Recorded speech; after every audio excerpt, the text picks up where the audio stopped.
I had lived alone long enough that silence had become a kind of soft companion.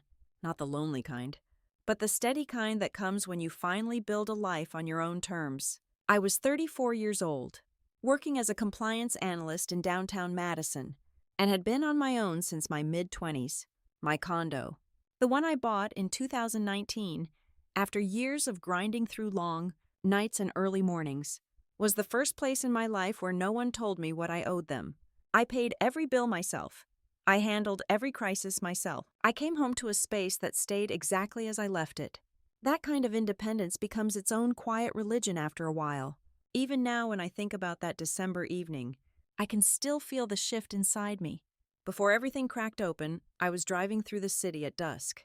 Holiday lights blinked along the streets, the sun dipping behind old brick buildings, and I remember thinking how odd it was that people could live entire lives without ever knowing what was waiting around the corner.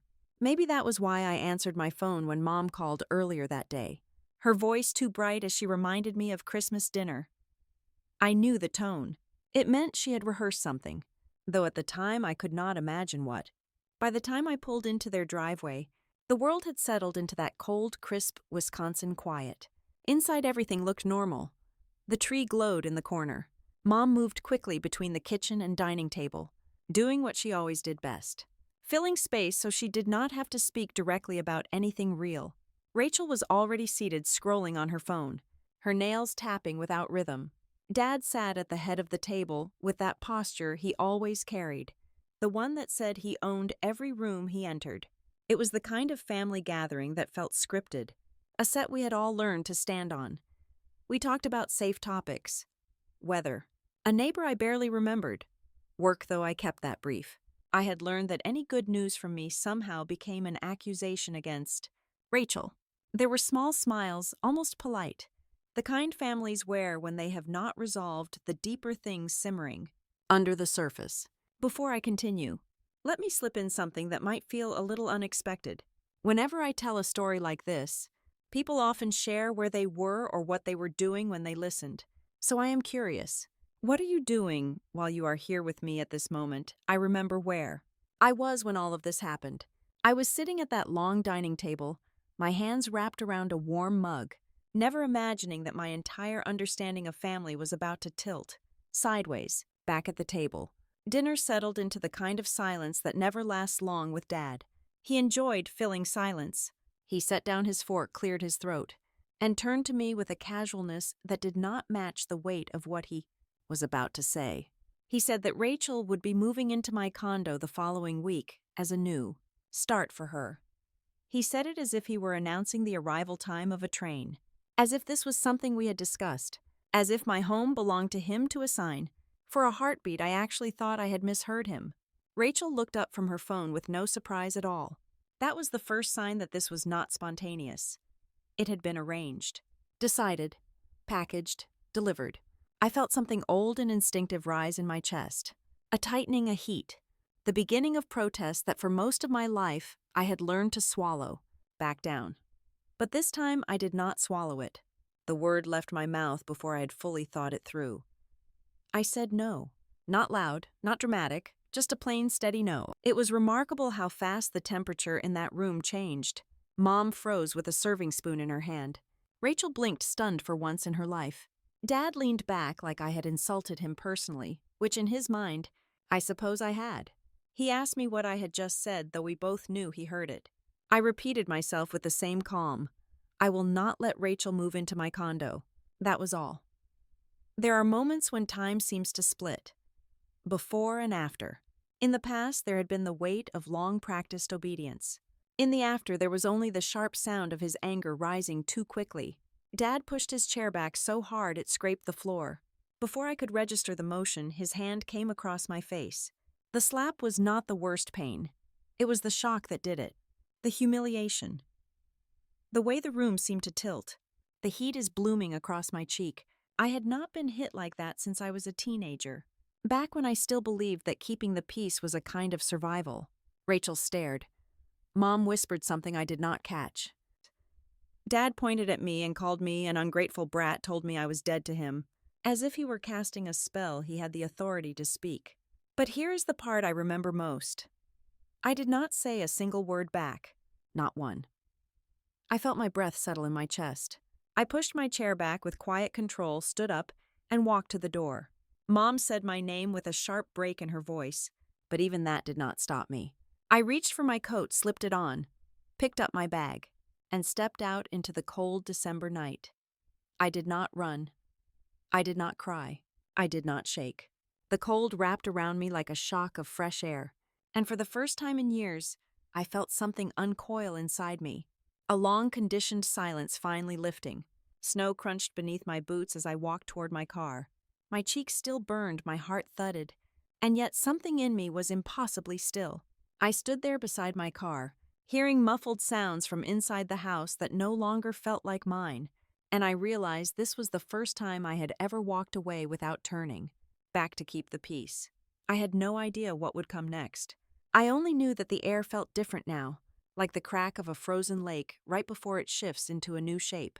That was where the night left me, standing under a dark sky filled with scattered stars, breath fogging in front of me, understanding that the line Dad had crossed was one he could never uncross, and the line I had drawn was one I could no longer erase. I sat behind the wheel with my hands resting on the cold leather, the engine still off. The night wrapped around me like a thick blanket that muffled everything, except the echo of that slap. My cheek pulsed with a dull heat, but the stronger sensation was the hollowness spreading through my chest, a familiar emptiness that felt almost old. It was the same split second of disconnect I used to feel when Dad raised his voice during my childhood, a moment where my mind floated just above my body, watching rather than participating. I realized it had been years since I felt that freeze, and I hated how quickly it returned, like a reflex trained into me long before I ever had my own life. I turned the key and the engine hummed awake. I pulled out of the driveway without looking back at the house. Something inside me refused to let my eyes drift toward the windows. Maybe it was pride. Maybe it was survival. Snow tapped against the windshield as I drove not toward home, not toward anywhere in particular. I let the streets guide me, familiar neighborhoods blurring past in the soft yellow streetlights. My cheek throbbed every time I clenched my jaw. I kept thinking not about the slap itself, but about how unsurprising it was. The shock was in the moment, yes, but not in the pattern. I had spent most of my life managing Dad's temper without ever naming it. If he raised his voice, I quieted mine. If he made a decision, I found a way to agree. If he pushed, I softened. Somewhere between childhood and adulthood, I became a version of myself that could weather anything as long as it meant keeping peace. Driving through the empty streets, I thought about the first time I moved out. It was back in 2014, a year when everything felt possible and terrifying at once. I was in my mid-20s, juggling work during the day and night classes at Madison College in the evenings. I remember signing the lease on my first tiny apartment, a studio that could barely fit a bed and a desk, but it was mine. I could open and close the door without worrying about someone shouting from the living room. I could breathe without measuring how loud the air felt. Dad said it was a phase, that I would get tired of paying rent and come back home. Mom said nothing but handed me extra Tupperware containers of food like she always did. Rachel rolled her eyes and said I would never survive on my own. I do not think she believed I would follow through. But I had worked hard my entire life even before I understood why. I had already survived things they never saw. I remember sleeping on that cheap mattress on my first night in the studio, the radiator clicking beside me, thinking this is the first quiet I have ever owned. Rachel never understood that. Her life ran differently. She drifted through it almost weightless, always landing on soft ground. If she quit a job, Mom would say she was under too much stress. If she missed rent, Dad stepped in, though he insisted someone else handle the uncomfortable details. Usually that someone was me. Rachel had a remarkable talent for telling a story that made her the victim of circumstances. A difficult coworker, an unfair boss, an impossible schedule. Somehow the world was always conspiring against her, and Dad bought it every time, nodding along as though she were a soldier returning from war. Meanwhile, if I came home exhausted from working 2 jobs, he would say I chose that life so I should not complain. As I drove, memories flickered like passing street lamps. Times when Rachel called me crying because she had overspent again, and the credit card minimum was due. Times when I covered her half of a short-term sublease because her roommate, moved out unexpectedly. Times when Mom hinted that Rachel was going through a difficult period and maybe I could just spot her this once. She always said this once, like it had never happened before. What strikes me now is not the amount of money or the number of times. It is the way everyone in my family seemed to assume I was built to sustain. The weight of everyone else's choices. They never offered to share the load because to them, I was the load-bearing wall of the Brooks family. Strong, capable, dependable. A word that sounds flattering until you realize it often means invisible. Even tonight when Dad snapped and slapped me, part of me froze not only from shock but also because a deep old voice inside whispered, "You know how this goes. Stay calm. Make it easy. Smooth things over. Apologize even if you did nothing wrong." But I did not, and that felt strange. Almost like stepping into a new skin that did not quite fit yet. I kept driving east and ended up near the lake, the one that always looked glassy in winter. I pulled into the small public lot near the overlook. The snow was falling more steadily now, soft flakes landing on the windshield and melting into tiny streaks. I sat there watching them collect along the edges of the glass. The quiet was almost too much. I thought about all the times I had insisted to myself that my childhood had been normal enough. We had food. We had a house. Dad worked hard. Mom tried her best. Rachel and I fought like sisters do. That was the version of the story I told people. The version that tasted better than the truth. But inside the walls of that house, roles had been carved long before I knew how to name them. Dad ruled with presence, not conversation. Mom floated in the space between his moods and our reactions. Rachel took the path of least resistance, and I took responsibility for everything else. In those early years after I moved out, I learned that adulthood is mostly about unlearning the things you were taught. Between the lines, I had to unlearn that silence meant safety. I had to unlearn that comfort was conditional. I had to unlearn that asking for space was the same as betrayal, and I had to unlearn the lie that love meant giving until there was nothing left for yourself. The car windows fogged slightly as I exhaled, my hands wrapped tighter around the steering wheel. Every mile I had driven tonight seemed to peel back another layer of memory I had avoided touching. I thought about the first time Rachel asked me for money. She said she had been blindsided by an unexpected fee from her landlord. I transferred the amount while standing in line at the grocery store. She promised to pay me back next month. She never did. It was not the money that bothered me. It was the way the expectation took root. After that, Mom would call and say Rachel needed help again. Dad would say I owed it to the family. Rachel would act like I was overreacting for hesitating. I always ended up saying yes. I drove slowly along the lake road, letting those memories drift in and out. I was not trying to rewrite them or judge them. I was trying to understand how I got to a point where a single word did not feel like a rupture large enough to break decades of habit. When I reached another stoplight, I let my head fall back against the seat. The slap replayed in my mind in slow motion. Not because of the physical sting, but because of what it meant. It was Dad reminding me of the rules. His rule. The ones that said he made decisions and I adapted. The ones that said Rachel's needs would always outweigh mine. The ones that said I did not get to decide the terms of my own life. And that was the moment something clicked into place. For years I had told myself that our family debates were normal disagreements. That the guilt I felt was just part of being close. That sacrificing my needs was something older daughters did. But none of that was true.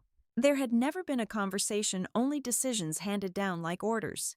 There had never been collaboration, only expectation. I had not been part of a discussion. I had been part of a structure. The truth settled over me quietly but firmly. We had never truly talked about anything.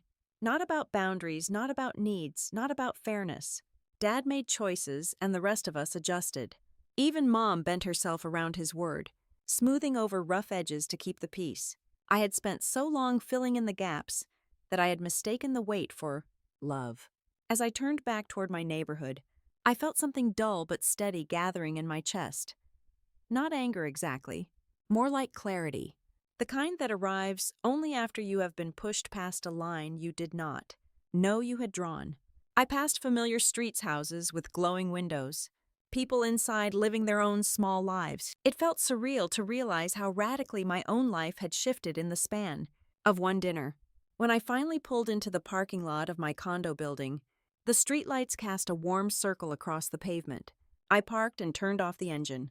The silence returned, but this time it did not feel heavy. It felt almost like an exhale.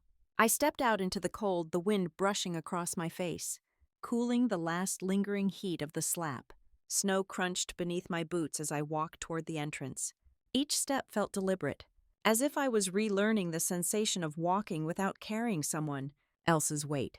When I reached my front door, I paused with my keys in hand and looked up at the small porch light glowing above me. It was the same light that had welcomed me home for years, the one that never demanded anything from me, never criticized me, never asked for more than I could give. In that quiet moment, I understood something deeply and without hesitation. This space, this home, this life I built piece by piece, was the only place in my world where I had full permission to belong without negotiation. I pushed the key into the lock and stepped inside my condo, the quiet settling around me like a blanket I had been needing without realizing it. I stood there for a moment with the door closed behind me, one hand still resting on the knob, letting the stillness wash over me.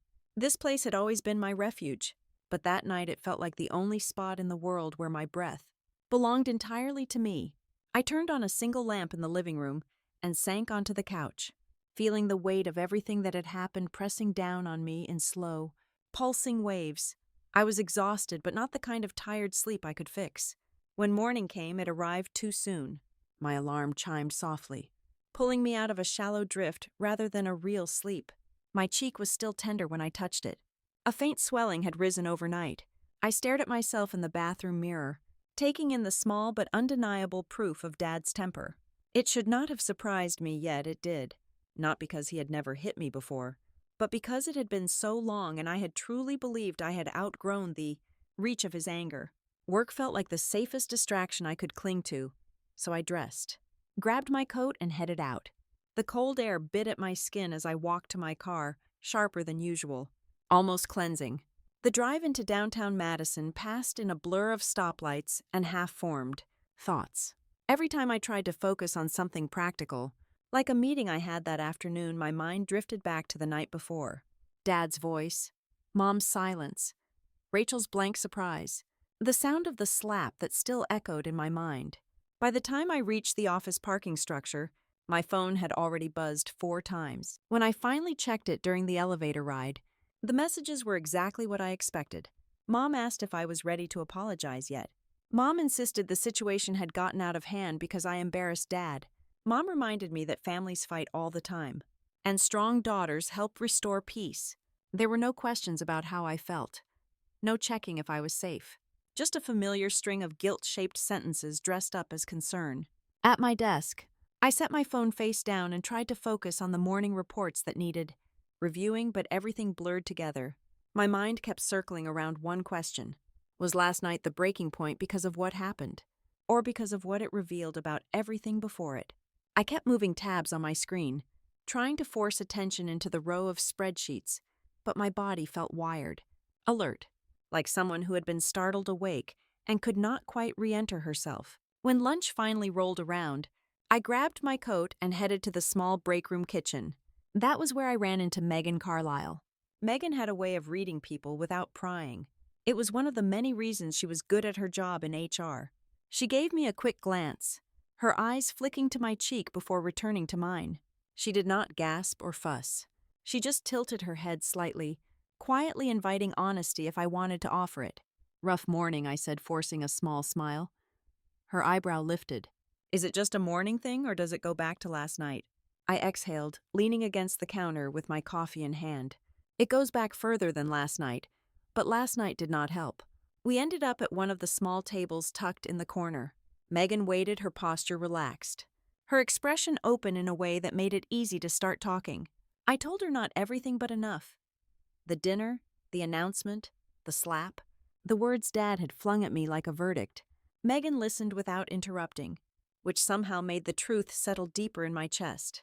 When I paused, she took a sip of her tea and let out a thoughtful breath. "I am not going to tell you to make peace or walk away or anything like that. Every family has its own universe. But I do want to ask you something. Do you have anything concrete? Any proof of the pattern you are describing? Not because you owe anyone an explanation, but because clarity is powerful when gaslighting is involved." The word gaslighting stung not because it was wrong, but because it was so right that it scraped something tender inside me. I thought about all the times I had convinced myself that things were not that bad, that I was overreacting, that other families had it worse. But hearing the words spoken out loud with no hesitation made the truth sharper. "I do not have anything organized," I said slowly. "But I have emails, and texts, and bank transfers, all from over the years. I just never looked at them all at once." "Maybe it is time," she said gently. On the way back to my desk, her words kept echoing in my mind. Clarity is powerful. I sat down, pulled my laptop toward me, and opened my email account. For a long moment, my fingers hovered above the keyboard. Part of me felt a tug of guilt, as if looking through those messages was a betrayal. But another part of me, a part that had been quiet for too long, whispered that this was not betrayal. This was the truth. I typed Rachel into the search bar first. The screen filled with message after message, some short, some are frantic, some apologies, some manipulative in ways I had overlooked at the time. I clicked on the earliest one I could find, dated sometime around 2015.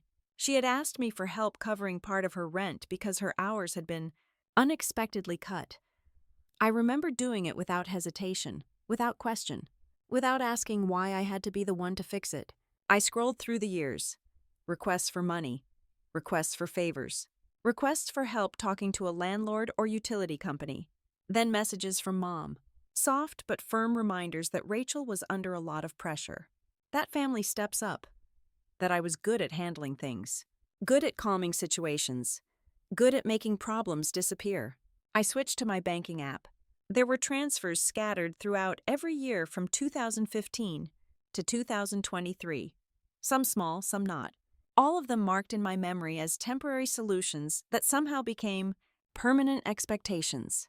As I clicked through each record, something shifted in my chest. Not anger exactly, more like a dull ache mixed with an undeniable clarity. These were not isolated moments. These were parts of a pattern I had been participating in without realizing I had the right to stop. The more I looked, the more I realized how much I had minimized. There were text messages I had forgotten about entirely. Instances where I had rearranged my own life to solve something for Rachel or to diffuse one of Dad's moods. Emails from Mom urging me not to upset Dad by questioning decisions he had made on Rachel's behalf. It felt like watching myself through a series of tinted windows, seeing the outline of who I used to be but not recognizing the reasons anymore. I kept reading, scrolling, and clicking. My chest tightened. My eyes began to sting, not because I was sad, but because I was finally seeing the truth without cushioning it. Every record was a piece of a story I had never allowed myself to fully acknowledge. At some point, I sat back in my chair and pressed my hands to my face, letting out a long breath that seemed to come from the center of my ribs. I had been so committed to preserving the image of our family, smoothing over rough edges, filling in gaps, rewriting uncomfortable moments. I had done such a thorough job that I had convinced myself the sacrifices were normal, that the imbalance was love, that the silence was maturity. But the evidence on my screen told a different story. I turned back to my laptop, opened a new folder, and stared at the blinking cursor waiting to be given a name. My fingers hesitated for only a moment before typing the word that felt both terrifying and honest. Facts. I dragged the first email into the folder, then another, then a bank transfer, then a screenshot of a text conversation from a night when Rachel insisted she had nowhere else to turn. The folder began to fill piece by piece, like a puzzle assembling itself in real time. A strange mix of emotions washed over me. Fear, because part of me still worried about what Dad would say if he knew I was gathering all this. Shame, because it meant admitting out loud that I had allowed myself to be used. Relief, because for the first time in years, I was not covering anything up, not even from myself. It felt like pulling back a curtain in a dim room and finally letting sunlight pour in. By the time I finished sorting through everything I could stomach for the day, the office around me had quieted. People were heading out, zipping coats, gathering their things. I stared at the folder on my screen, the name Facts glowing back at me like a challenge and a promise. I realized then that my biggest loyalty had never been to the truth. It had been to the image of being a good daughter, a good sister, a good anchor for a family that would have crumbled without someone holding it together. I had spent years protecting that image, even when it came at the cost of myself. Yet as I shut down my computer, grabbed my coat, and stepped out into the hallway, something inside me felt lighter, not healed, not resolved, but opened. I walked toward the elevator with a steadier pace than I expected, my mind clearer than it had been in a long time.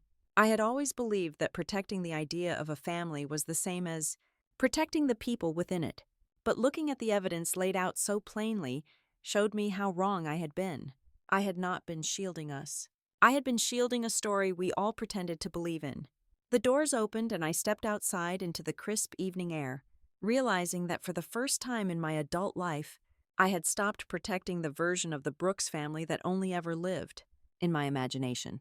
I stepped out into the crisp evening air and pulled my coat tighter, the cold settling into my lungs in a way that felt almost grounding. My phone buzzed in my pocket.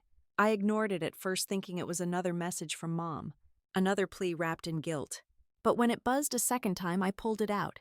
It was Dad. A short message. Meet me at Warner Park tomorrow afternoon. We need to talk like adults. I stared at the words until the screen dimmed. The phrasing was familiar. It had the tone he always used when he wanted control back. Talking like adults never meant both of us spoke. It meant he spoke and I listened. But something in me felt too tired to avoid it.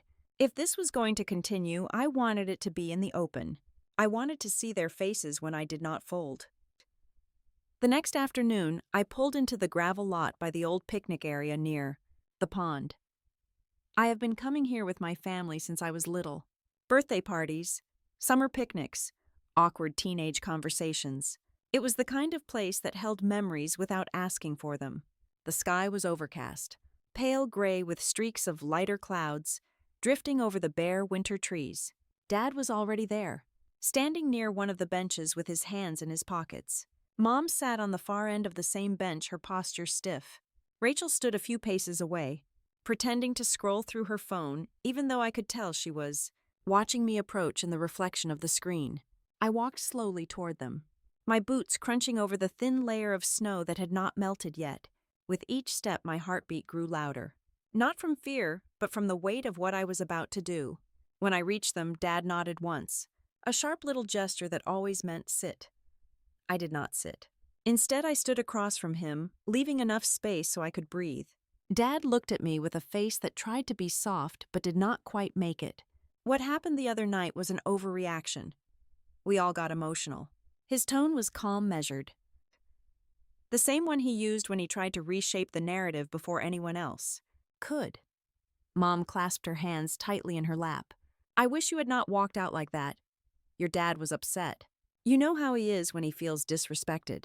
Rachel let out a quiet laugh under her breath, the kind that said she did not expect anything to come from this conversation, except me apologizing. I felt my jaw tighten. I let out a slow breath before speaking. I am not here to pretend nothing happened. I am not here to smooth things over. I want to talk about the pattern that led to that night. Not just the slap, everything before it. Dad's eyebrows drew together. Now, what pattern are you talking about? I reached into my coat pocket and pulled out my phone. My fingers were steady as I unlocked it. I had prepared for this, not with accusations, but with clarity. I opened the folder labeled Facts and tapped on the first screenshot. I stepped closer and set the phone on the bench between Mom and Dad. The screen glowed with an old message. The date was from years ago. The request was familiar. That was the month you asked me to help Rachel cover rent because she had lost her job. I kept my voice quiet even. You said it would just be for 1 month. Dad glanced at the screen and shrugged. Families help each other. You have always handled things well. I swiped to another screenshot. And this one. This was when she overspent on her credit card. I was told she was overwhelmed and it would be selfish of me not to help. Mom flinched as if the wording startled her. I never said I was selfish. You implied it, I said. Every time. Rachel rolled her eyes. So what? You are seriously dragging up stuff from years ago. You are being dramatic. I looked at her directly. I am being factual. I swiped again. Emails, transfers, messages, all arranged neatly, all without commentary. I was not attacking. I was laying out the truth. I watched Dad's expression shift not toward understanding, but toward irritation. He lifted his chin as if bracing himself. You think showing us this makes you right. These are normal things families do for each other. Your sister needed help and you were in the position to give it. You should be proud of that. There it was. The script. The expectation. The quiet rewriting of what I owed. I took the phone back and held it in my hand. Dad. These are not examples of family helping each other. These are examples of me carrying the weight of everyone's choices, year after year. Mom gave me a pleading look. Your sister has had a harder time than you know that. She is sensitive. She has always needed more support. You are strong. You can handle more. There it was again. That word. Strong. I felt something inside me tighten. Being strong does not mean being used, I said. It does not mean sacrificing my life so Rachel does not have to grow up. Rachel finally pocketed her phone and stepped closer, her expression sharp. This is ridiculous. Are you trying to humiliate us? Are you trying to make us look like bad people? I shook my head. No. I am done pretending I am the problem. Dad stood up from the bench, his posture straightening as if he needed the extra inches. His voice grew louder, the calm slipping. You refused a simple request. You embarrassed this family. And now you are digging up old favors to justify your behavior. This is not how a daughter acts. That sentence landed with the same force as the slap. Not in pain, but in clarity. For years, I had been bending myself into whatever shape was required to be a good daughter, a dependable daughter. A daughter who held everything together so no one else had to. Not anymore. I steadied my breath. Rachel is not moving into my condo. That decision is final. Rachel's mouth fell open. You cannot do that. I do not have anywhere else to go. That is not my responsibility. Her face twisted in disbelief. You have a 2-bedroom condo and you are going to let me struggle. Are you serious? Yes, I am serious. Mom leaned forward, her voice cracking. Natalie, please do not do this. We are asking for your help, just for a little while. A little while had lasted almost a decade. I shook my head. No more money. No more covering rent. No more stepping in. I am not taking responsibility for choices I did not make. And I will not lie to any of you again. Not to bosses. Not to landlords. Not to anyone. The silence that followed was thick, heavy. The kind that absorbs cold air instead of letting it pass through. Dad stared at me as if I were a stranger. Someone he had never spoken to before. His eyes narrowed with a kind of stunned anger that I had rarely seen directed at me. Not because he had never been angry, but because I had never stood still in front of it without shrinking. You think you are better than us now. His voice was low, tight. You think because you bought a condo and built a life that you can act like you are above this family. I swallowed gently. I think I finally understand that my life is mine. And that scares you. Mom gasped softly, almost like the air had been knocked out of her. Rachel looked between us with disbelief, as if waiting for me to take it all back. As if the balance of our family would snap back into place the moment I apologized. But I stayed silent. Dad shook his head slowly. There was a kind of cold disappointment settling into his features. It looked like recognition, like he saw me clearly for the first time and did not like the version, standing in front of him. When he finally spoke, his voice was flat. You have changed. Yes, I said. I have. The wind rustled through the dry branches above us. A few stray snowflakes drifted down around the bench. My breath misted in the cold air. For a moment, no one spoke. I could feel the distance stretching between us widening with every second, as if the ground itself was starting to shift. I did not expect an apology. I did not expect understanding. I did not expect anything to be fixed. I just needed the truth to stand without collapsing under the weight of excuses. Dad looked away first. Not down, not up, but to the side, as if he could not quite face what the conversation had become. His jaw tightened, and when he spoke again, his voice had lost its earlier force. It carried something else, a wary kind of confusion. This is not the conversation I expected. I nodded once. It never is when the person who usually bends finally stays still. He stared at me with an expression I could only describe as unfamiliar. The look someone gives when a puzzle piece no longer fits where they thought it should. It was not anger anymore. It was something like the early edges of fear. Not fear of me. Fear of losing the control he had held for so long. I took a step back, letting the cold air settle between us. The sky above the pond had darkened. The last of the daylight was fading behind the line of trees. I felt the stillness press against my ribs, solid and undeniable. I knew then, with absolute clarity, that this meeting had not been about mending anything. It had been about reclaiming something that had never belonged to them in the first place. When I finally turned to leave, Dad watched me like he did not recognize the daughter walking away. And maybe he did not. Maybe that was the point. I walked back to my car, feeling the weight of Dad's stare on my spine long after I turned my back to them. By the time I shut the car door, the sky had slipped fully into dusk, the last streaks of light fading behind the trees. I sat there with my hands on the steering wheel, letting the silence settle.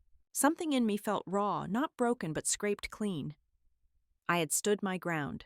I had said what needed to be said. And yet I knew, even before I pulled out of the lot, that the story he would tell would sound nothing like the one that had just unfolded. I learned just how different the next morning. It started with a call from my cousin Amelia. I did not pick up. Then my voicemail rang, then another, then a text from an aunt I barely spoke to unless it was Thanksgiving. It was early, barely 7 in the morning, and the notifications kept rolling in. I sat on the edge of my bed staring at the screen as if the messages belonged to someone else. The first voicemail from Amelia sounded hesitant, like she was trying to sound neutral. I heard your dad is really upset. He said things got ugly at the park.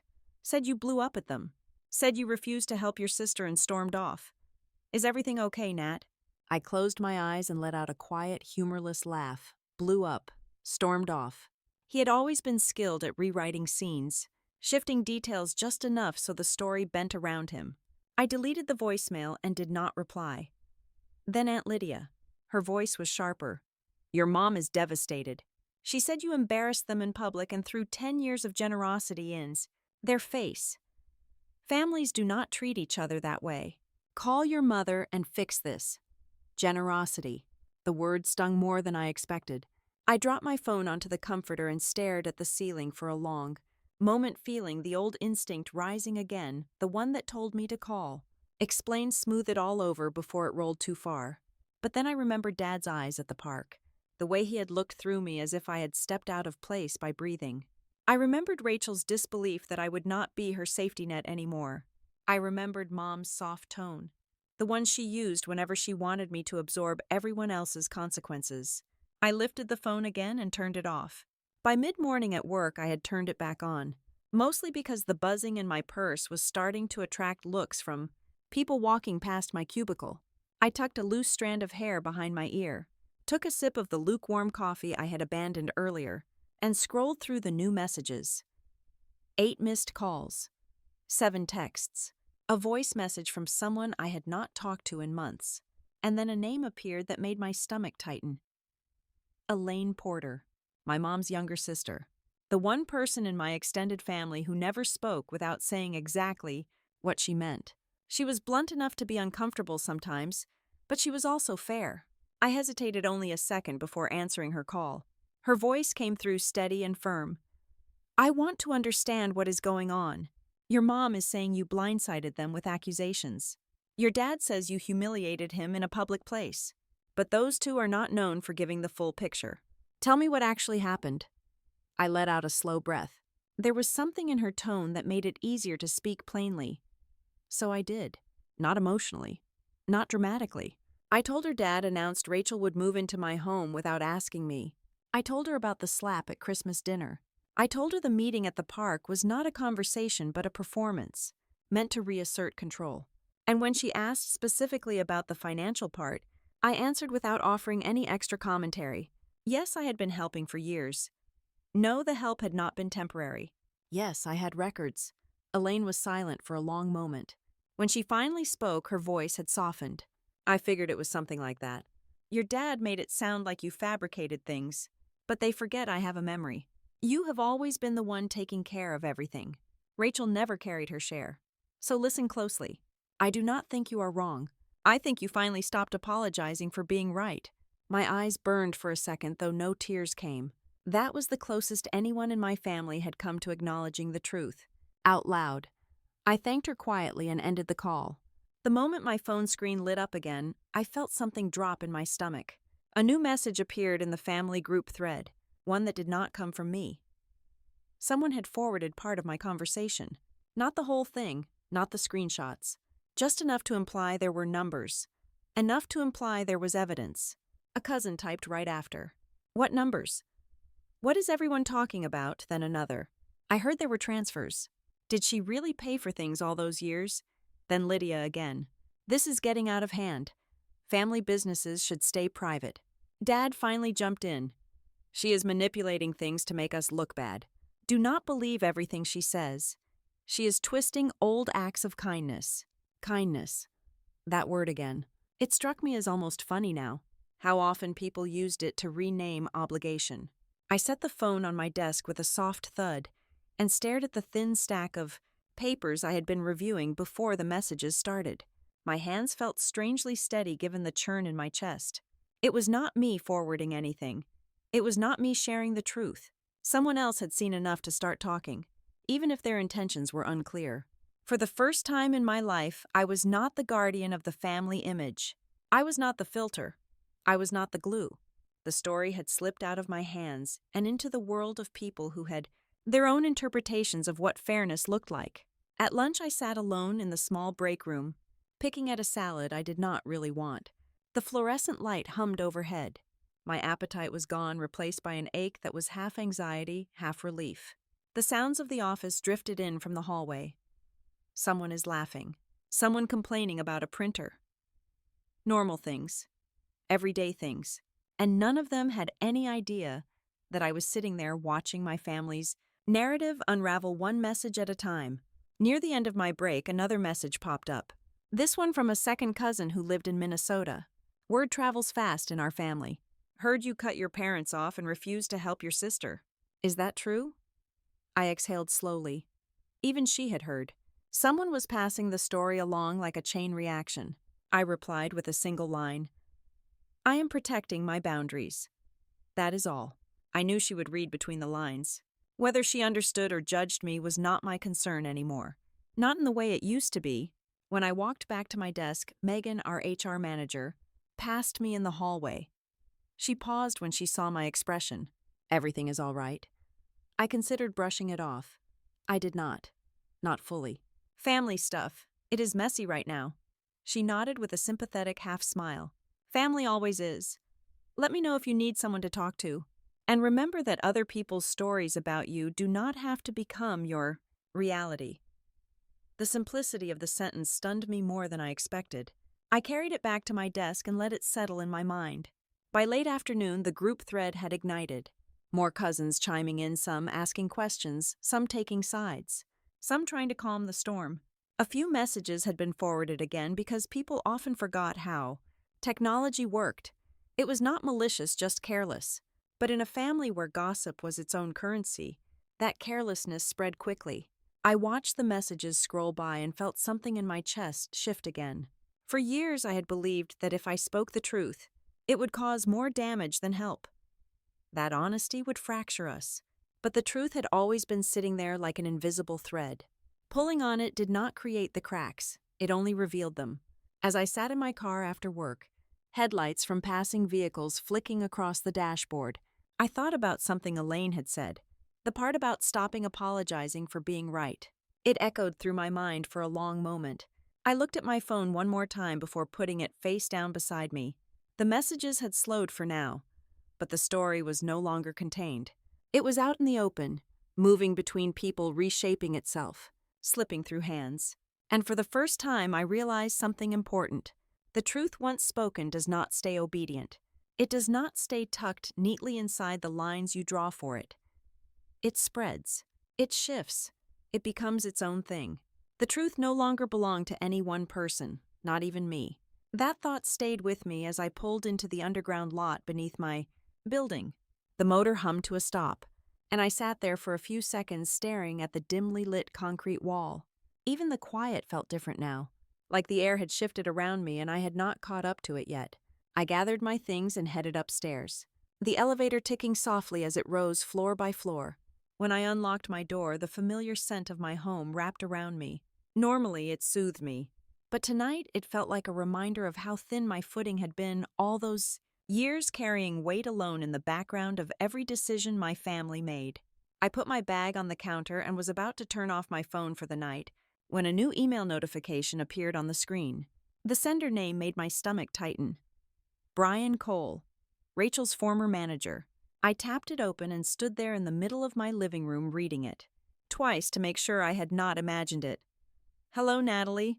I apologize for reaching out directly. I was given your contact information by someone in your extended family who said you might clarify something for me. There have been some inconsistencies regarding Rachel's missed shifts over the past few months. She told us she was caring for a parent. I have recently been told another version of events. I would appreciate your insight. I want to understand the situation before making decisions on my end. I lowered the phone and pressed my fingers to my forehead. A dull ache started behind my eyes, the kind that comes from too many emotions hitting at once. The story was spreading in ways I could not predict. Someone in the family had spoken to him. Someone had taken that extra step, and now he was at my virtual doorstep asking for clarity. I walked to the couch and sat down slowly, letting the phone rest on my lap. My chest tightened as I pictured Rachel sitting on her bed scrolling through her phone the same way she had at the park, oblivious to the wall slowly tilting beneath her feet. She had made choices. She had lied to protect herself, but for years I had been the one stepping in to cushion the fall, the one patching her excuses with stories that made her life appear stable, enough to pass inspection. I thought of the last time she called asking for help, her voice shaky but practiced, as she said she was exhausted, overwhelmed, unable to go into work. She had not mentioned that she had been out with friends the night before, or that she had used her paycheck on things she did not need. That truth had only come to light in fragments later, when she let something slip and I started putting pieces together. But even then I stayed quiet, covering, smoothing, protecting. And now her manager was asking me to verify something I had refused to face, fully even with myself. I placed the phone face down beside me, leaned back into the couch, and stared at the ceiling. A question churned inside my chest, heavy and sharp. Was it cruel to tell the truth? Or was it cruelty to keep pretending the lie was harmless? The phone buzzed again. A follow-up message. I understand this may be uncomfortable. I do not need personal details, only whether the information we received is accurate. Thank you. I sat up, pulled the phone back into my hands, and read the words a third time. My pulse thudded softly in my ears. I could lie. It would not be difficult. A single sentence vague enough to avoid real consequences. I could say she had been struggling with stress, that she had been helping Mom more than her schedule allowed, that life had been complicated. It would not even be an outright lie, just blurred truth. Blurred truth was the currency my family had used for years. I let out a slow breath and felt something shift in my chest. Maybe the truth was not a weapon. Maybe it was a boundary. Maybe it was time to stop protecting her from the consequences of choices she made with full awareness of the risks. I typed 3 words. She did lie. My hand hovered over the send button, the air heavy around me. I was not angry, not vengeful, just tired of the endless cycle. So tired that even my heartbeat felt slow. I pressed send. The message flew off into the digital void, and the room felt strangely still. I set the phone on the coffee table and walked into the kitchen, poured myself a glass of water, and stared out the window into the night. Madison Street shimmered faintly under streetlights, dots of yellow glowing through the darkness. A world still moving even as mine felt suspended in quiet. Half an hour later, a reply came. Thank you for your honesty. I am sorry this situation has put you in a difficult position. Unfortunately, we cannot retain an employee who falsifies reasons for absences. I wish your family the best during what seems like a challenging time. I closed the message slowly. No shock, no spike of fear, no thrill. Just the soft drop in my stomach of something inevitable finally landing. Rachel would lose her job. I slid my phone aside and folded my hands in my lap. The room felt colder than before, though the heat was on. The implications washed over me one by one, quiet and relentless. She would blame me. Dad would rage. Mom would cry. The story would twist through the family again, circling like a storm cloud gathering size and force, and I would be standing outside of it, not untouched but no longer pulled under. I picked up the phone again, expecting a message from someone in the family, but the screen was blank. No new notifications. Silence. Heavy and waiting. I leaned back and let my head rest against the cushion. My eyes drifted closed. I saw Rachel as she had been years ago when she was 16, sitting on my bed crying because she had failed a class, and Dad was yelling about wasted potential. I saw her curled on my couch when she was in her early 20s, saying her life never seemed to stay on track no matter how hard she tried. The part of me that had always stepped forward to protect her stirred quietly, like an old instinct waking up. But another part of me, the part that had walked out of the park without apologizing, pressed back gently and firmly. She made her choices. This is not punishment. This is the consequence. The distinction felt thin, but it mattered. The next morning at work, everything felt slightly off. The office lights seemed brighter. The noise of keyboards is louder. I sat at my desk and tried to focus on the report in front of me, but my mind drifted back to the email exchange. Every now and then I would glance at my phone, half expecting a flood of messages. Nothing came. Around mid-morning, I stepped into the restroom and splashed water on my face. My reflection looked the same as it always did. Brown hair pulled into a low bun, tired eyes, a hint of tension in my shoulders. But something intangible had shifted, as if a doorway behind me had quietly closed and could no longer be reopened. On my way back to my cubicle, Megan stopped me in the hallway. She gave me a soft smile. "You're doing all right today." I nodded, though I was not sure if it was true. "I am managing." She gave a quiet hum, the kind that meant she accepted my words, but did not fully believe them. "If you need time or a break, let me know." I thanked her and returned to my desk. I worked through lunch, not because I was eager to be productive, but because focusing on numbers and forms felt easier than tending to the quiet ache sitting under my ribs. It was late afternoon when my phone finally buzzed. A single message. It was from Rachel. "You got me fired." No greeting. No explanation. Just the accusation, sharp and pointed. Then another message. "I hope you are happy. I hope this is what you wanted." And then, "You ruined everything." I stared at the words until the screen dimmed again. My throat tightened, not with regret, but with something more complicated. I locked my phone and set it face down. I felt no triumph, no satisfaction, no moment of victory. Just the quiet understanding that something old had ended. A pattern, a role, a version of myself that had spent years stepping into the fire so everyone else could avoid the smoke. I stood up, reached for my coat, and headed for the elevator. Outside, the early evening air hit my face with a cold clarity that felt almost cleansing. I walked slowly toward my car, listening to the crunch of gravel under my boots. A door had closed behind me, firmly, permanently, and somehow the world kept moving. I walked toward my car, listening to the crunch of gravel under my boots, feeling the strange quiet settle over me as if the world itself had paused. That feeling stayed with me the rest of the night, even after I got home. Even after I made dinner I did not finish. Even after I lay down in bed and stared at the ceiling in the dark. A door had closed. Not loudly, not violently, just firmly. Final in a way that echoed through every part of me. The morning after, I moved through my routine on autopilot.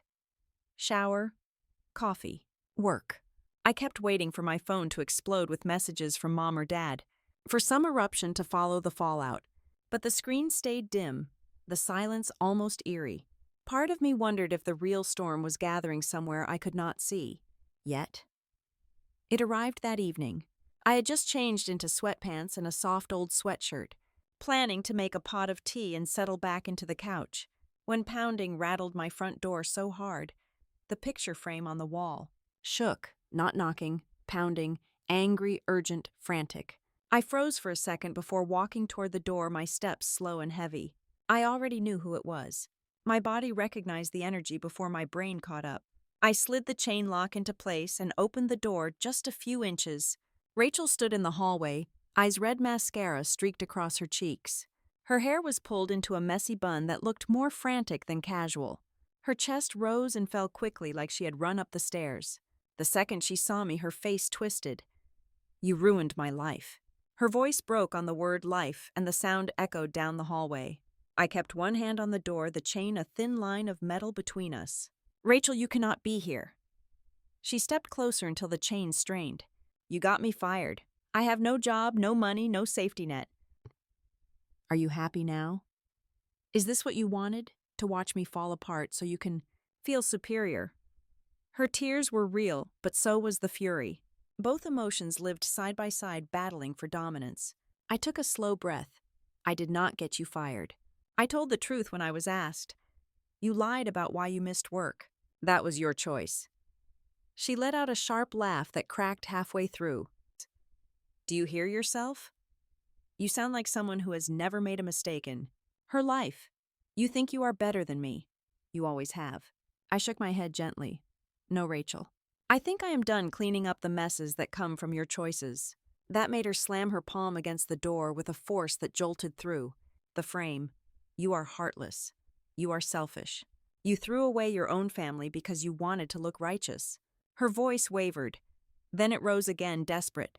If you had just covered for me one more time, one more shift, one more excuse, that is all it would have taken. And suddenly everything in me went still. One more time. Those 3 words were the story of our entire relationship. I swallowed. If one more time would have saved you, we would not be here. It was never just one more time. It was every time. Before she could respond, footsteps echoed up the stairwell. Heavy. Familiar. A weight I had known since childhood. Dad turned the corner at the end of the hall. My stomach dropped. He walked toward us with that stiff, determined stride I recognized from the night he slapped me at Christmas. Dinner. His jaw was tight. His shoulders hunched forward with anger, as if his body remembered how to take up space when he wanted someone to feel small. Rachel stepped aside and pointed toward me. She will not even let me in. She is acting like some victim when she is the one who ruined everything. Dad stopped right in front of the door, so close I could see the lines deepening in his forehead. Open the door, Natalie. I tightened my grip on the frame. No. His eyes narrowed. You do not tell me no. I felt a chill trace down my spine. The last time he had stood this close, his hand had come across my face. The memory flashed through my body before it hit my mind. A jolt of old fear mixed with something new. Anger, clarity. My voice came out steady. If you touch me again, I will call the police. He blinked. For the first time in my life, Dad looked genuinely stunned. Like I had spoken a foreign language he had no translation for. Rachel gasped softly. You would call the cops on your own dad? Yes, I would. Dad leaned in just slightly, his presence pressing forward. You think you can threaten me in your little apartment. You think you can disrespect me without consequences. My heart hammered, but my voice did not waver. If you step forward, I will call the police right now. At that exact moment, a second door down the hall opened.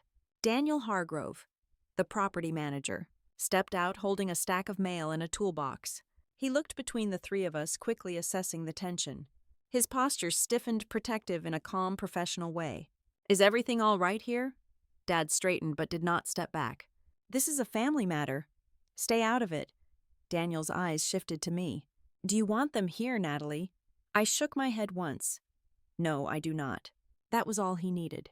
Daniel stepped forward, placing himself between my door and Dad, not aggressively, but firmly enough that the balance of the hallway changed. Sir, this is private property. If a resident says you are not allowed to be here, you need to leave. Now.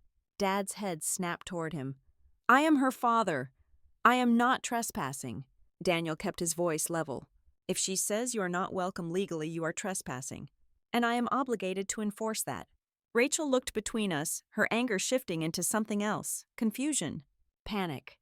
Dad took half a step back, not willingly but instinctively. Daniel continued.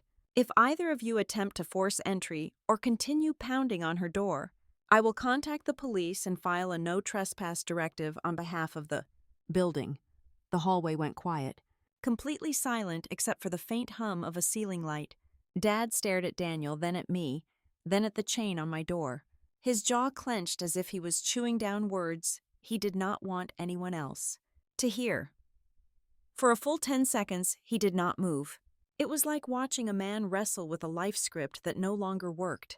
The authority he had always relied on did not extend past the threshold of my home, not anymore. Finally, he stepped back. A full step. the kind he had never taken from me in my entire life. Rachel wiped at her cheeks, her expression lost. Dad glanced at her, then back toward me, eyes burning but uncertain. "This is not over." I nodded once. "It is for tonight." Daniel stayed planted where he was until they turned and began walking down the hall. Their footsteps echoed as they descended the stairs, softer with each step. When they finally disappeared, Daniel looked at me, concerned about softening his features. "You're all right." I nodded again, my hand still gripping the edge of the door. "Yes, thank you." "Any time. If they come back and make you uncomfortable, call the office or the police. You do not have to handle this alone." I thanked him again, closed the door, and slid the chain lock back into place. My legs felt unsteady beneath me, the adrenaline working its way out of my body in slow, trembling waves. I leaned back against the door, pressing my palms flat against the wood. The apartment was silent except for the faint hum of the refrigerator. My heartbeat thudded in my ears. Dad had stepped back, for the first time in my life. The weight of that settled over me slowly, like snow accumulating layer by layer.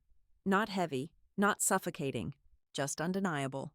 I stood there in the quiet of my own home, feeling the echo of that moment when Dad finally stepped back. It hummed inside me like a low vibration, a shift so subtle and yet so deep that it felt as if something in the architecture of my life had changed shape. I stayed by the door for a long time, breathing slowly, letting the adrenaline drain from my body until my hands stopped trembling. Only then did I turn off the lights one by one and let myself settle into bed, though sleep came in broken pieces. The next morning at work, I felt distant from everything around me. My coworkers talked about weekend plans and grocery lists and weather forecasts. Their voices floated through the office like background noise I could not quite tune into. My mind kept circling the scene at my door, replaying Rachel's tears, Dad's stare, Daniel's calm intervention, and the cold, unmistakable sensation of drawing a boundary that actually held. It felt monumental. It also felt like the beginning of something else. Around 10:45, my phone buzzed on my desk with an unfamiliar number. Normally, I let unknown calls go to voicemail, but for some reason, I picked this one up. A warm, measured voice greeted me. "Hello, Natalie. My name is Karen Whitfield. I am a licensed family mediator here in Madison. Your parents asked me to reach out." My grip tightened on the phone. A mediator? My parents had hired a mediator. The air around me stilled. Karen continued gently. "They expressed concern that you may be going through emotional distress. They believe a neutral party could help open communication. Would you have a few minutes to talk privately, concern?" That word sat heavy in my ear, thick with implication. I could almost hear Mom saying it behind the scenes, her voice tremulous, painting herself as the anxious mother begging for help. And Dad, too, tightening the narrative around me, transforming my boundaries into instability. I closed my eyes for a moment. Of course they had framed it that way. Still, I forced calm into my voice. "Yes, I have a moment." I stepped into an empty conference room and shut the door behind me. Karen's tone remained professional, almost soothing. "I want you to know I am not here to take sides. I am here because your parents were worried that your recent behavior seemed uncharacteristic. They described you as withdrawn, unusually confrontational, and making decisions that concern them. They feel you may be under significant stress." I let out a slow breath through my nose. The familiarity of the tactic hit me like a cold wave. They were calling it a concern. To them, my refusal was not strength. It was distress. My anger was not justified. It was unstable. My boundaries were not autonomous. They were symptoms. Gaslighting adopts many forms. I had become fluent in at least 3 of them. Karen waited patiently. "Natalie, have you been experiencing emotional strain recently?" Sudden changes often signal that someone is overwhelmed. A hollow laugh almost escaped me, but I held it back. Suddenly, I felt unbelievably tired. I answered carefully. "I am not overwhelmed. I am setting boundaries." There was a pause. A long, thoughtful pause. Then her voice softened. "That is not how your parents described it." Of course it was not. I sat down, pressing one hand against my forehead. I could picture exactly how Dad would have explained it. "Natalie is acting irrational. She is isolating. She is refusing family. Something is wrong with her. We are just trying to help." There is a specific kind of violation that comes when someone reframes your clarity as confusion. Karen continued, I am not here to judge. I would like to understand from your perspective. What prompted the break in communication? I swallowed.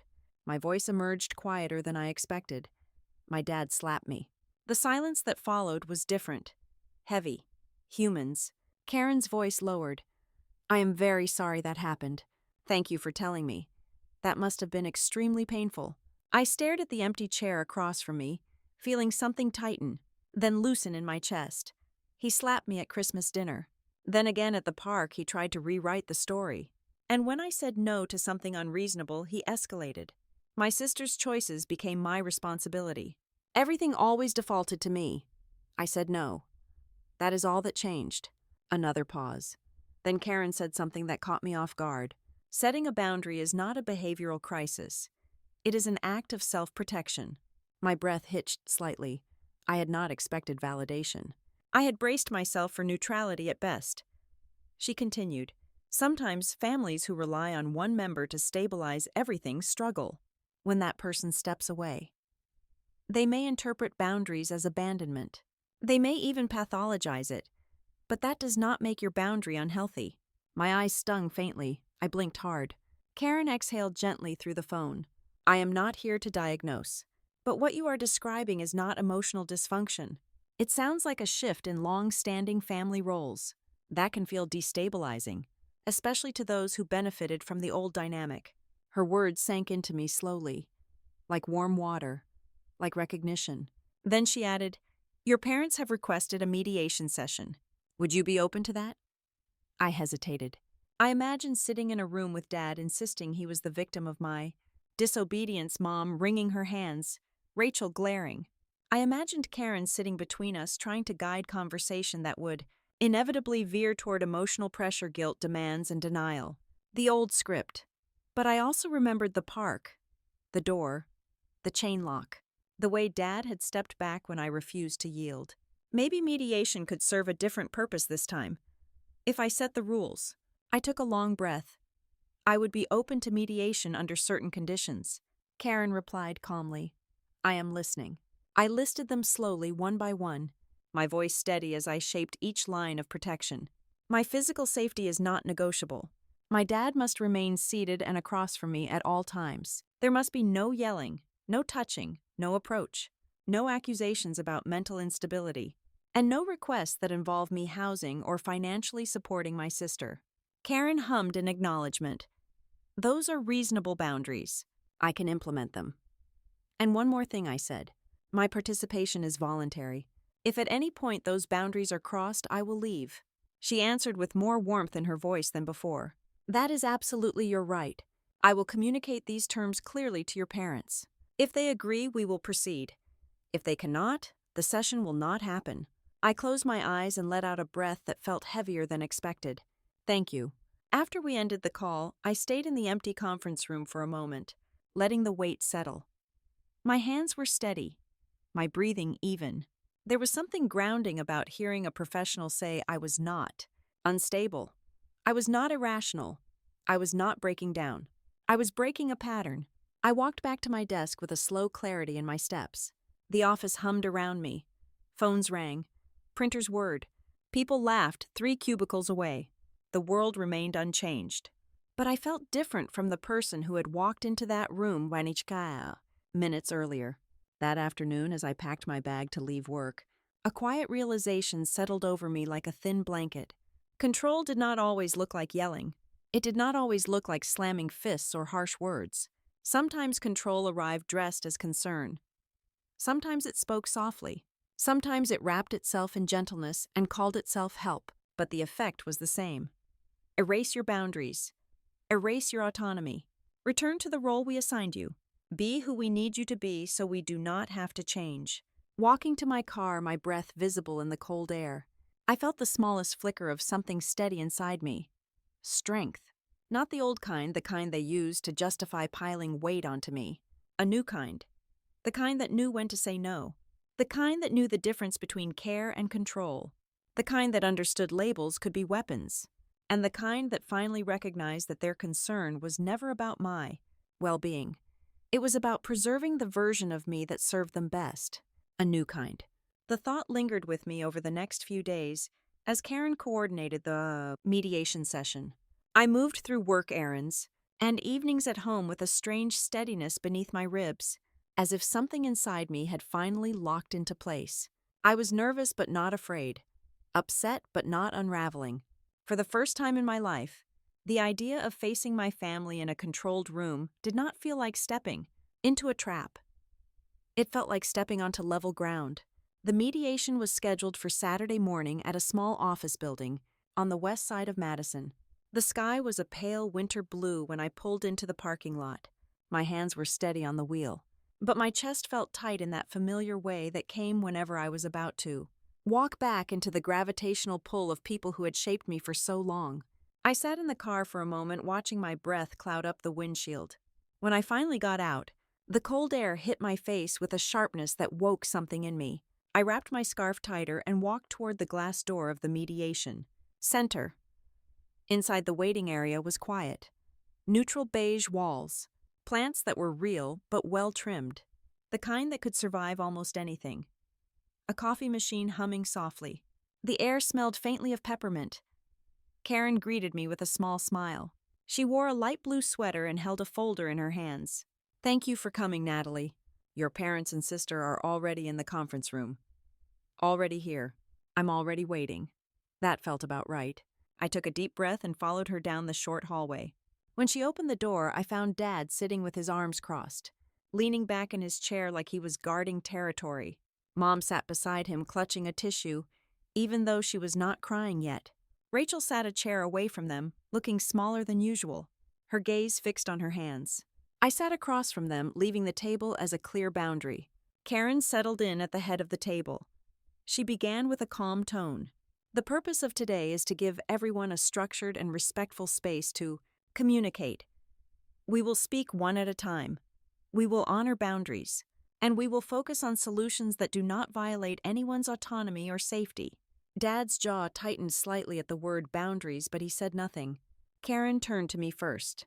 "Natalie, since this meeting was requested on your parents' behalf, I would like you to begin by sharing what you hope to gain from today."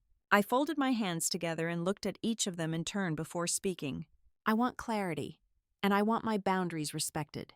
That is all." Dad leaned forward as if stepping onto an old familiar stage. "Your boundaries have become unreasonable. Family helps each other. I want you to open your home again, just until Rachel gets back on her feet. You have the space. You have stability. We are asking for compassion." Compassion. Another word that had been stretched thin over the years. Karen raised her hand gently. "One person at a time, please. Natalie, how would you like to respond?" I held Dad's gaze steadily. "I will not open my condo. I will not take responsibility for Rachel's housing. My home is not an option." Mom began to cry softly on cue, clutching her tissue tighter. "But she is your sister. She has nowhere else to go. We cannot support her alone anymore."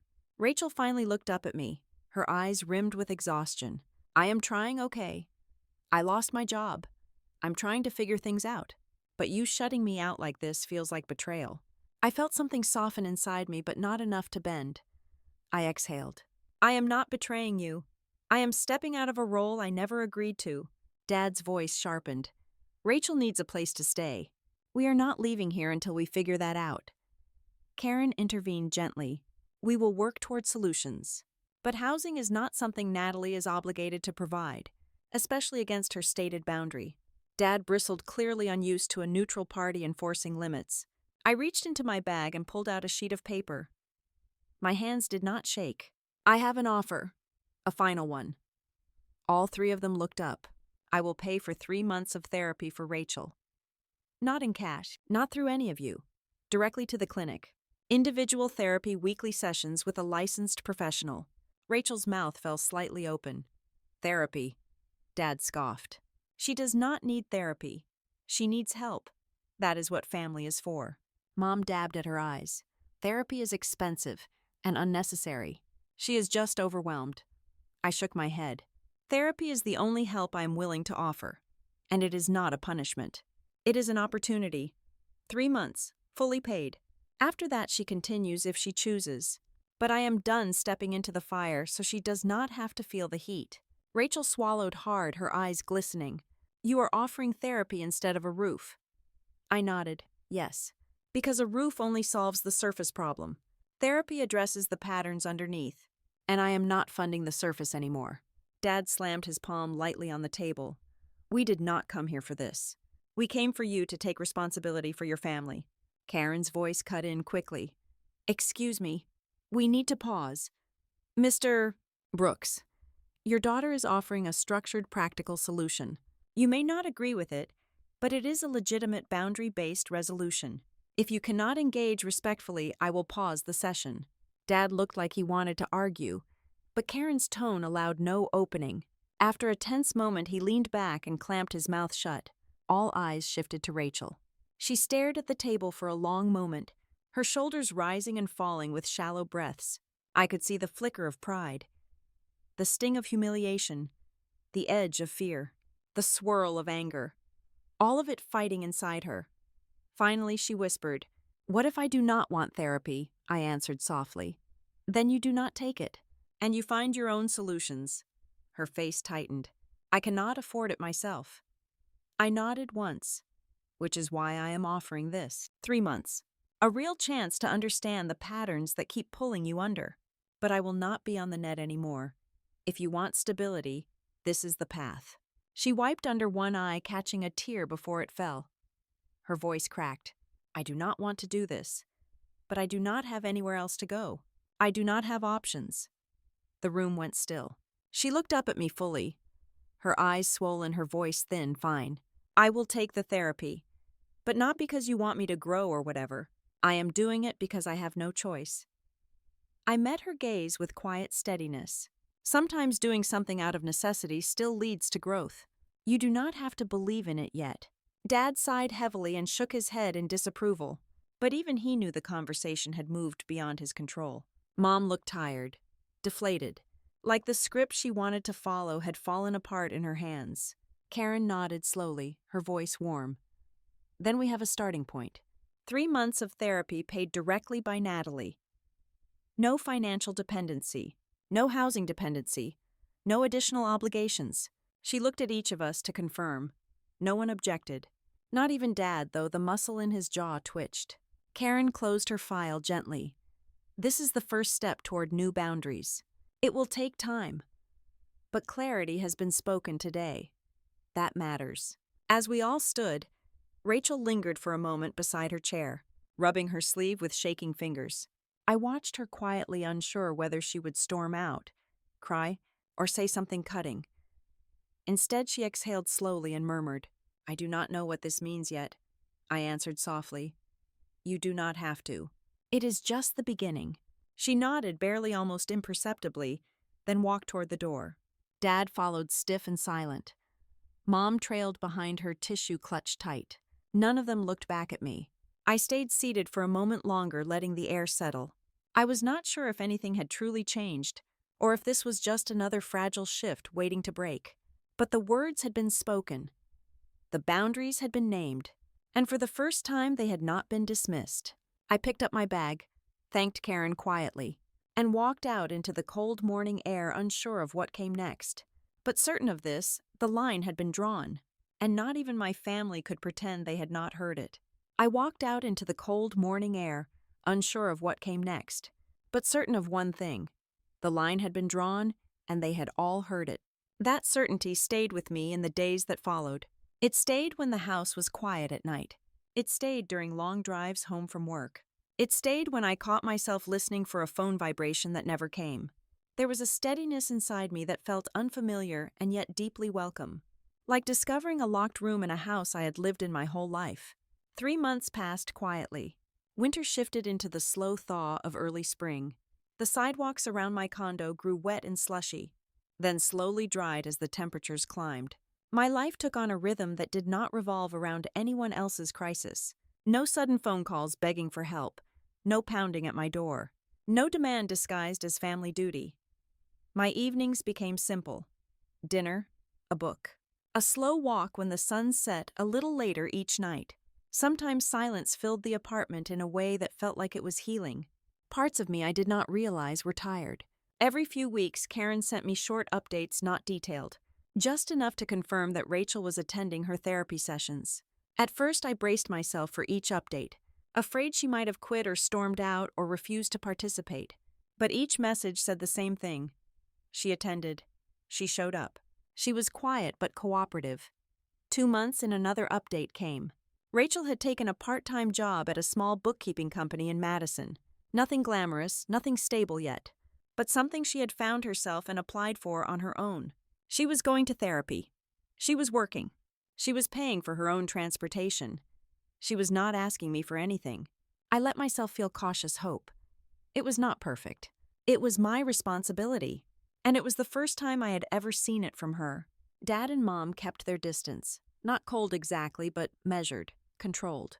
We exchanged a few polite texts about weather or upcoming holidays. Nothing personal, nothing heated. They never apologized in a full, direct way for what had happened at Christmas dinner, and I eventually realized they probably never would. Their version of peace was quiet, not accountability, and I could live with that as long as the quiet was mutual. I no longer feared family gatherings or phone calls or emotional ambushes. I no longer paced around my living room rehearsing explanations that would never satisfy them. I no longer flinched when I saw Dad's name appear on my caller ID. He rarely called, and when he did, the tone was subdued, almost formal. He never told me what to do. He never demanded. He never brought up Rachel moving into my condo again. It was not reconciliation. It was respect born from distance. One Saturday afternoon in late March, I was cleaning my kitchen when my phone buzzed with an unfamiliar number. I let it go to voicemail, then checked it a few minutes later. It was Rachel. Her voice was quiet but steady. Hi. I just wanted to tell you I finished the last therapy session you covered. I am going to keep going. I can afford it now. I know you do not need updates, but I thought you should hear it from me. That is all. I stood in my kitchen for a long time, my hand resting on the counter, listening to the voicemail again. Not because I did not believe it, but because it felt like hearing a part of her I had not known existed. I did not respond right away. I wanted to let the moment breathe, to appreciate that she was taking responsibility without turning it into a new obligation for me. Later that evening, I sent a simple reply. I am glad to hear that. Take care of yourself. She replied with just 2 words. I am trying. Spring continued to unfold. Trees budded, birds returned. The light outside my window lingered a little longer each day. My life felt easier in ways that were not dramatic and deeply felt. There was no crisis to manage, no emotional tornado sweeping through my living room, no expectations that swallowed my time and money. I had space. I was quiet. I had control over my own front door. One evening in April, I sat on my balcony with a cup of tea, watching people walk their dogs along the sidewalk below. A couple in matching jackets, a young man in headphones, a woman in her 60s with a golden retriever who seemed to know everyone in the neighborhood. I watched the ordinary rhythm of people living their lives, and something inside me settled into place fully. Revenge had never been my aim. And over the past months, I realized something important. Revenge was not about hurting someone who had hurt you. It was about refusing to let them keep hurting you. It was about stepping out of a role they depended on you to play, even when that role kept you small. It was about reclaiming space in your own life that you had quietly given away for years without noticing. Revenge, it turned out, was not loud. It was not dramatic. It was not destructive. It was a door you chose not to open anymore. It was a single word spoken clearly after a lifetime of hesitation. It was no. That one word had changed everything. It had shifted the ground beneath my family. It had forced each of us to confront things we had pretended not to see. It had sent Rachel into therapy. It had stopped Dad from raising his hand again. It had pulled Mom out of the role of silent peacekeeper. It has rebuilt my life from the inside out. Saying no had not broken my family. It had broken the pattern that was breaking me. I took another sip of tea, feeling the warmth spread through me as twilight settled across Madison. The hum of a passing car drifted up from the street. A faint breeze moved through the balcony railings. I thought about the people who might be listening to my story right now, maybe while cooking dinner or folding laundry, or sitting in their own quiet. moment wondering where their limits should be. I thought about the women who had spent years holding everything together because no one else would. I thought about how hard it was to choose yourself after a lifetime of choosing everyone else first. And I wondered what their lives might look like if they said no just once. So as I end this chapter of my life, I want to ask you something. If a single refusal could change an entire family, would you have the courage to say it? Thank you so much for listening to my story. I am curious to know where you are listening from and what this brings up for you. If you feel comfortable, tell me in the comments what integrity means to you. If you enjoyed this story, please subscribe to Revenge Stories Lab. Like this video and hit that button so more people can hear it. If you have ever been told you were too much or not enough for your own family, remember this: silence can be power, and truth can be the loudest revenge.